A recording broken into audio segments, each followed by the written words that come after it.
এই ভুট্টার চিপসগুলা অনেক ছোট থাকতে আমি নানুর বাড়িতে খাইছি।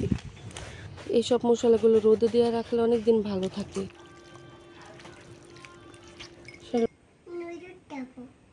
আচ্ছা খাই। আসসালামু আলাইকুম, সবাই কেমন আছেন? আশা করি ভালো আছেন। আমরাও ভালো আছি আলহামদুলিল্লাহ। তো বেশ অনেক বেলাই তো হয়ে গেছে, সংসারের কাজ একটার পর একটা করতে আসি। তো এখানে কিছু বড় ধনিয়া ছিল, এগুলা ধুইয়া রোদ্রে দিয়েছি শুকানোর জন্য। একবারে ধুইয়া ভালো করে শুকাই নিলে যে কোনো কাজেই ব্যবহার করা যায় খুব সহজে, কারণ ধনিয়ার মধ্যে প্রচুর ময়লা থাকে। আর এখানে আছে জিরাগুলো বেশ অনেক দিন হয়েছে, তো ভাবলাম এগুলো একটু রোদ দিয়ে রাখি।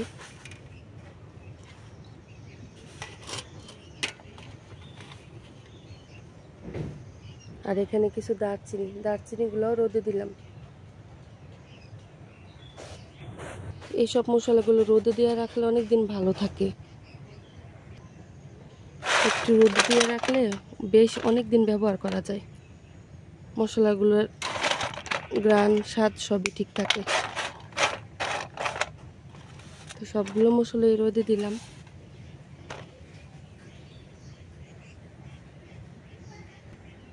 রোদে দিলাম আমার ঘরের সামনেই।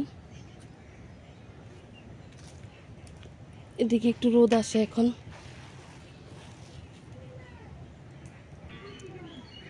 এদিকে একটা মরিচ গাছ আছে, এখানে বেশ কয়েকটা মরিচ হয়েছে, আর হয়েছিল কিছুদিন আগে যখন ঝড় হয়েছে, তখন অনেকগুলা মরিচ নষ্ট হয়েছে। গাছটা একটু ক্ষতি হয়েছে, এখন বেশ ভালো আছে মোটামুটি। রান্নাটাও বসাই দিছি, অনেকক্ষণ হয়। তো এখানে আইয়াদের জন্য আমি ডাল বসাইছি আজকে। ও তো ভাত খাইতেই চাইতেছে না গরম আসতে পর থেকে। ভাতের চাল ধুয়া দিছি, আর বরবটি কাইটা নিচ্ছি ছোট ছোট করে, এটা ভাজি করব। এখানে ট্যাংরা মাছগুলো ভালো করে কাইটা ধুয়ে নিচ্ছি, আলু চিকন করে কুচি করে নিচ্ছি, পেঁয়াজ, টমেটো, কাঁচামরিচ সবই নিচ্ছি। এটা দিয়া মাখায়া রান্না করব। এখন রান্না তো অনেক সমস্যায় পড়ে গেছি, কারণ আইয়াদের বাবা অনেক কিছুই খাইতে পারতেছে না। ওর শারীরিক অবস্থা অনেক বেশি খারাপ। আজকে ওর নিয়ে ডাক্তারের কাছে যাইতে হইবে আবার, কারণ ওর পায়ের ব্যথা একটু কমে নেই, বরঞ্চ বাড়তেছে। তো ওই দিন তো গিয়ে টেস্ট এটা সেটা অনেক কিছুই করা হইলো, এক্সরে করা হইলো। তো আজকে আবার যাই গিয়ে দেখি এখনো ব্যথাটা কেন কমতেছে না, আরেকটা ডাক্তার দেখানো হইব। সবাই দোয়া করবেন যেন আজকে আল্লাহ তাআলা একটু রহমত করে, একটু সুস্থ করে দেয়। ডালটা বেশ অনেকক্ষণ হয় বসাইছি, ডালটাও হয়ে যাইতেছে। টমেটোগুলা ঘুটনি দিয়ে ঘুটে দিব, তারপর নামাই নিব। আমি ট্যাংরা মাছটা বসাই দিব, এই জন্য এখানে কড়াইতে পেঁয়াজ নিয়ে নিতেছি, সেটা কাঁচামরিচ ফালি করা। কি খাওয়াবো না কি রান্না করব, মোটামুটি আমরা যে খাবারগুলো খাই ওগুলো সবই আইয়াদের ব্যাপারে নিষেধ করে দেওয়া হয়েছে। আর সে ডাল খুব পছন্দ করে, ডালটাও নিষেধ, খাইতে পারবো না। কিছু করব বুঝতেছি না কি রান্না করব।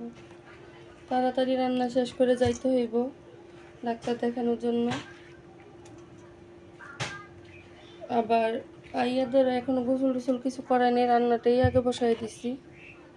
ভাবলাম যে রান্নার কাজটি আগে শেষ করি। তো এখানে আমি কড়াইতে পেঁয়াজ, কাঁচামরিচ, টমেটো আর আলু দিলাম। এখন দিব লবণ পরিমাণ মতন,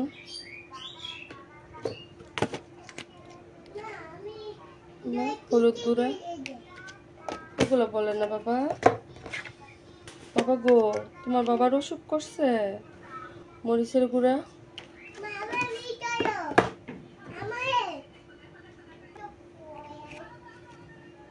ধনিয়া গুঁড়া, একটু কম মশলাই দিতেছি। এই তরকারিগুলো একটু ঝাল ঝাল হইলে খাইতে বেশি ভালো লাগে। আর আমি এখানে কিছু দিব না, আর দিব তেল পরিমাণ মতন। আর এই তরকারিগুলোতে একটু তেলের পরিমাপটা বেশি হইলে ভালো লাগে, খাওয়ার টেস্ট একটু অন্যরকম হয়। এটা আমি এখন হাতে ভালো করে মাখায় নেব।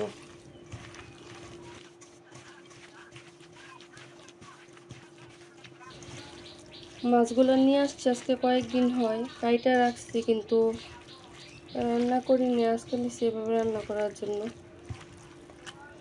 আর এই মাছগুলা একদম টাটকা হইলে খুবই ভালো লাগে। তো আমি নিয়ে আসছি একদম টাটকা না, আবার না, কারণ আমি যে বাজার থেকে নিয়ে আসছি ওই বাজারে আবার জীবিত মাছ খুব কমই পাওয়া যায়, কিছু বরফ দিয়ে পাওয়া যায়। মাছগুলো বিকেলবেলা বসে, তো রাত্রেবেলা নিয়ে আসছিলাম, বিকেলে বসে বাজারটা, বেশিরভাগ সময় ওইখান থেকে নিয়ে আসি। দেখেন মশলাটা মাখানোর পরে একদম মজে গেছে।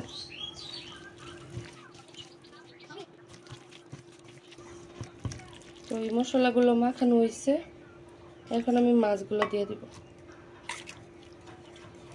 মাছগুলো আমি 2-3 বার শুধু লবণ দিয়েই ধুইছি, আর এমনি যে কতবার দিছি তার তো কোনো হিসাবই নেই। আসলে মাছ খাইতেও ভালো লাগে, কিন্তু বারবার অনেক ধোয়া দিয়ে এগুলা করতে হয়।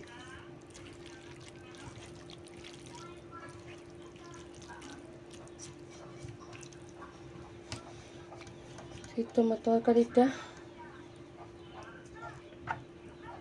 এখন শুধু আমি হাত ধুয়ে একটু পানি দিয়ে দেব।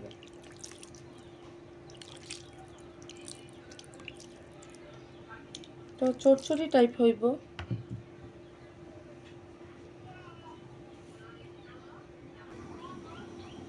মাছটা আমি বসাই দিচ্ছি, এখন আমি এটা ঢাইকা দিব। একটু মাছটা ঢাইকা দিলাম, হইতে থাকুক। আর এদিকে আমার ডালটা হয়ে গেছে, নামাই নিব। ডালটা নামাই চুলে ভাত বসাই দিলাম, ভাতও হয়ে যাইতেছে। আর এদিকে এই যে আমার তরকারিটা দেখে আপনাদের, আলুগুলো একদম এই যে সিদ্ধ হয়ে গেছে।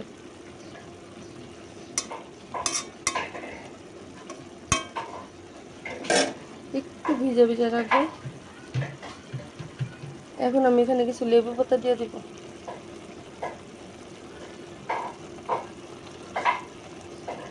ছোট সব মাছে আমার কাছে এইভাবে লেবু পাতা দিলে খুবই ভালো লাগে। লেবু পাতার স্মেলটা, মাছে কোনো একটু নরম টরম গন্ধ থাকলে ওইটার লাগে না। লেবু পাতা সব বাজে গন্ধগুলো দূর করে দেয়। যেহেতু ছোটো মাছ অনেক সময় ভালো খারাপ থাকতেই পারে, ছোটো মাছগুলো অনেক সময় একটু নরম হয়ে যায়।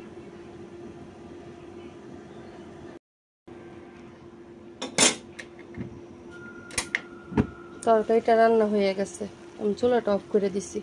এটা এইভাবেই ঢাকা থাকবো, এটা আমি আর খুলবো না, খাওয়ার সময় একবার খুলবো। এদিকে ভাতটাও ফুটাই গেছে, আমি বরবটি বাজিটা বসাই নেব। এটাই সকালবেলা ওটা দুধটা বানাই দিছি, এখন পর্যন্ত সে দুধটা খায় নাই। এরকমই সকালবেলা খাওয়া নিয়ে সে অনেক জ্বালায় আমারে। ভাতটা হয়ে গেছে, ভাতটা মার ঢাইলা নিচ্ছি। এদিকে এই যে আবার কিছু হাঁড়ি পেতেল জমছে, এইদিকে এই যে এতগুলো ধুইলাম। আর এখানে যে বরবটি বাজিটাও হয়ে গেছে, আর একটু ভাজবো, তারপর নামাই নিব।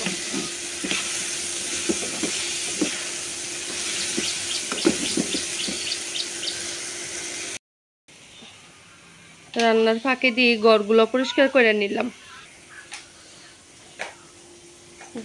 সবগুলো ঘরই পরিষ্কার করে নিলাম। বরবটি বাজিটা হয়ে গেছে, নামাই নিছি। এখন আবার এদের জন্য নুডলস বসাইতে হইব, সে ভাত খাবে না, নুডলস খাবে। তো দেখে এখন নুডলসটা রান্না কইরা ওরে গোসল করাইতে নিয়ে যাবো, এর মধ্যে নুডলস ঠান্ডা হয়ে যাইব। নুডলসের পানি বসাই দিছি, এখানে সামান্য খালি একটু লবণ দেবো, আর কিছু না। আইয়া ম্যাগি নুডলস ছাড়া অন্য কোনো নুডলসই খায় না, নুডলসে বেশি কিছু না, শুধু এই যে পানিতে একটু লবণ দেই, নুডলস মশলা আর একটা ডিম, আর কিছু না। এটাই ওর নুডলস, স্যুপ টাইপের। যদি খাই এটাই খাইব, না খাইলে কোনোটাই খাইব না। রান্না করে নিই তাহলে নুডলসটা আমি। এই তো নুডলসটা রান্না হয়ে গেল। তো নুডলসটা এদিকে ঠান্ডা হোক, আমি আইয়াদের গোসলটা করাই নিয়ে আসি। আয়াতকে গোসল করাই দিলাম, আমিও গোসল করে নিলাম। এখনও নুডলস খাইতেছে, নুডলস দিলাম। সে হাতে খাবে, চামচ দিয়ে খাবে না। এক এক সময় যে কি শিখে,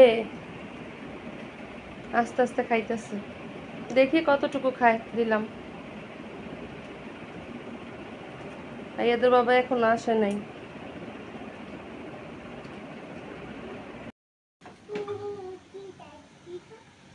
আয়াত কি করো?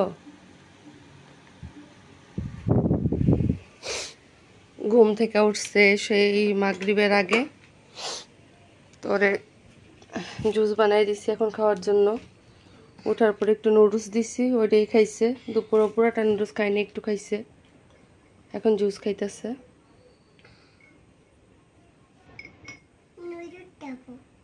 আচ্ছা খাই, জুসটা খাই নো। হুম, আচ্ছা আচ্ছা।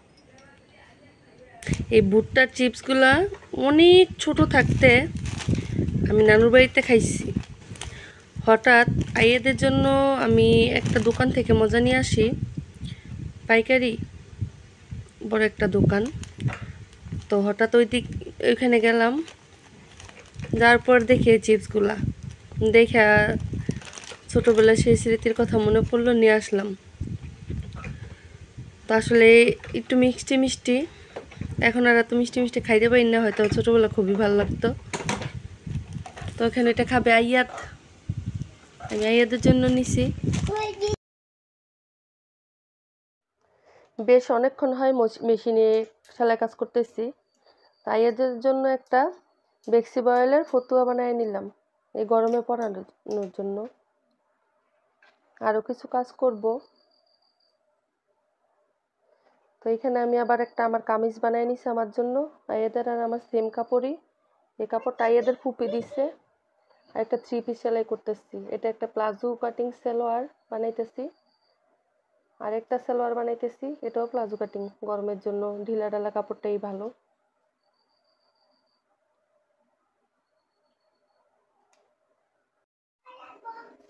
আইয়াদের খিদা লাগছে, তাই ওর জন্য একটু নুডলস রান্না করে দিলাম, স্যুপ নুডলস। ও খাইতেছে, আর আমি পাশে বসে সেলাই কাজ করতেছি। তো এটা একটা কামিজ, এটাও সেলাই করে নিতেছি। তো মোটামুটি কামিজটা আমার প্রায় সেলাই করা শেষ।